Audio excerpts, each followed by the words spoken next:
Hi everyone, welcome to Hypno LA. And today we welcome a multi-award-winning hypnotherapist, counselor, and coach. He is the author of How to Be LGBT plus Affirmative Therapist and LGBT Sex. That sounds like a good read. He was named among the most influential LGBTQ plus people in the UK by The Independent and has advised the UK government on mental health policy for the LGBTQ plus community people and is leading authority on the therapeutically working with this community. I am honored to welcome Daniel Browne, also known as the Mind Bender, to the Hypno LA stage. Welcome, Daniel. Thank you for coming today. I really appreciate you being here. Thank you. Thanks for having me. So Daniel, you are coming here to LA to share your talk on building an LGBT plus affirming practice. Can you tell us a little bit about that and what's your audience going to get to take away from that? Yeah, so this is a really exciting session that will help people to transform their practice basically in terms of inclusion and working with LGBTQ plus people. So we're going to look at identities, terminology, specific hypnotic language that you can use with LGBTQ plus clients and techniques. We'll look at your consultation or intake sessions, what you might want to ask, what you might want to include on your form. And I'll be talking about very real life examples from my own practice with LGBTQ plus clients, but I'll also talk a bit about me as a client as well, and some not so good and some good experiences that I've had. So there'll be lots of things to take away so that when people get home from a conference, they can kind of hit the ground running and get going. And I think that what you said there about what to ask, what not to say is something that those of us who are not in the LGBT plus community or LGBTQ plus community, we don't know exactly what to say sometimes or the right thing to say or how to say certain things. And I think that's going to be so important for those of us, especially here in LA. We have a large population and community of the LGBTQ plus community. And I think that as hypnotists, I've had many people come to me, either they're trans or they're in transition or they're in some level of their journey.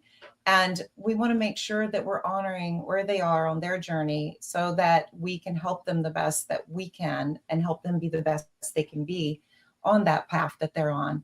So how did you get into doing this work as a hypnotist? What brought you to hypnotherapy in this community? Do you know, being a hypnotist was never the plan. And I was only aware of stage hypnosis and I used to be so dismissive of it. I've changed my view on that. But my background is working in mental health care, specifically with people with schizophrenia, helping them to rehabilitate back into the community after leaving hospital. So I used a lot of therapeutic skills and becoming a therapist was like a natural progression. So I enrolled to become a counsellor, a psychotherapist, and there was an option to do a hypnosis qualification. And I thought, you know what, I'll give it a go. It sounds quite interesting. But I was absolutely hooked from the very beginning. I had a fantastic tutor. I learned so much about what hypnosis actually is, how it can help people, how it works so quickly, how transformative it is. And from the end of the first lesson, I thought, this is going to be the career. This is what I want to do. And here I am nearly 20 years later. Wow. So you have 20 years in on this community, in this community doing this work. That's amazing. That's absolutely, that's what we're looking for too, for that Hypno LA stage, is that depth of knowledge and wisdom that you are bringing to the table there, to the stage, basically. Can you tell me a little bit about this Warwickshire Pride? What is that? Yeah, so Warwickshire Pride is a charity that I founded about 15 years ago, and I'm currently the chairman of the board. And it's all about giving LGBTQ plus people a place to belong, safe spaces, community connection. So we have a big Pride festival that we do each summer, but we do year-round support. So we have youth groups, we've got adult support groups, we do counselling, we do cost of living support, so food parcels and things like that. But we do a lot of social stuff as well. So coffee mornings, book clubs, movie clubs, exercise classes, dog walks, all sorts of stuff, but all with the aim of bringing people together. Wow. And that's, and that is what the Hypno LA community is about, bringing people together. So have you come to LA for a Pride Walk? I haven't. The closest I've got is Washington, DC. I've got my World Pride t-shirt on. They had Washington, DC hosted the World Pride event last year. So I went along to that, and they had a human rights conference, which I was part of. So that's as close as I've got, but I'm keen to explore more of what there is in the US in terms of the prides. Well, we are excited to have you here for sure.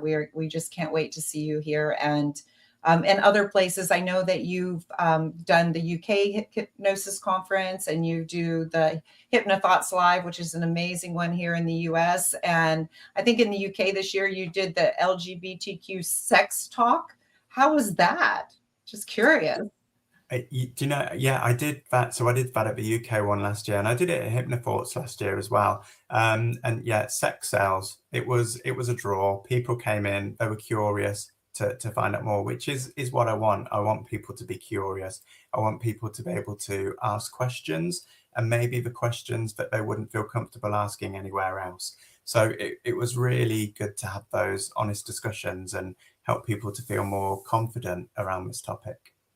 Wow, that's awesome. That is amazing. And you're spreading that all over the world, which is exactly what we want to see, right? We want to see your expertise spreading this love all over the world for this community, and helping other therapists work with the community that they may not know too much about. So I really appreciate that. So can you give us a little, insight on why you're excited to come to LA and share your skills? Mm-hmm. So it's a new experience, LA, and a new conference. And a couple of years ago, I told myself I'm going to go for every kind of new experience and opportunity that there is, and just live life and embrace everything that comes my way. So I'm excited to be in a new city. I'm excited because, I'm familiar with your work, and I'm a fan, and Dale as well, have known for a while. And there's a lot of other people going who I've met elsewhere, and a lot of people that I haven't met before. And I think the thing about going to these conferences is that connection and the community, but also collaboration as well. And I think it's becoming more important to have more of that. Yeah, and that is exactly what Hypno LA actually is founded on, is that collaboration. And myself going to all these conferences the last few years, and I feel like I'm driving a train, and like, come on, come with me to this one, come with me to that one. And for about 2 years, I've been talking to Dale and my friend Gila and saying, I just really want to do something in LA again. We kind of lost that community where we used to go and meet and connect. And, and Dale just put a fire under my butt that right at the UK conference, we sat down and we started mapping it out there. And that's where that collaboration is, right? And just really building this community and connecting people, and just falling in love with all the people in this community, because gosh, we have some beautiful spirits out there, don't we? We absolutely do. So what piece of advice would you give for aspiring hypnotists and change workers to succeed in their careers, not just in the LGBTQ plus community, but just in general? What piece of advice, with all of your experience and wisdom, would you like to share? I love that question. I think it's a really good one. And I think my biggest piece of advice would be to carve out your own path. When I was training and first qualified, I paid attention to a lot of hypnotists who looked like they were doing well, and they were saying, this is how you need to market yourself, this is the technique you need to use. And I tried to do it all and kind of emulate those people. But actually, I became much more comfortable and much more successful when I decided to trust my gut, work in the way that I wanted to work and with the people that I want to work with, and kind of do things on my own terms. So I think you can learn a lot from other people, but be authentic and carve out your own path. Yeah, and I think that's what a lot of people do. They go when they're first learning, and they're they're learning from everyone. They're copying all the different styles, and you can hear all these people you've learned from in your own voice. And then at a point, you just have to find your own path. Like you said, that's when you become authentic in what you're doing. When you can stop sounding like the mentor and start sounding like the authority in that. So that's really a beautiful, beautiful piece of advice, Daniel. Well, Daniel, thank you so much for joining us here at Hypno LA and sharing your talk and sharing your wisdom and sharing just your beautiful spirit with us today. I look forward to seeing you in Vegas. First of all, I can't wait to see you there, and at Hypno LA 2026. Thank you. Looking forward to it.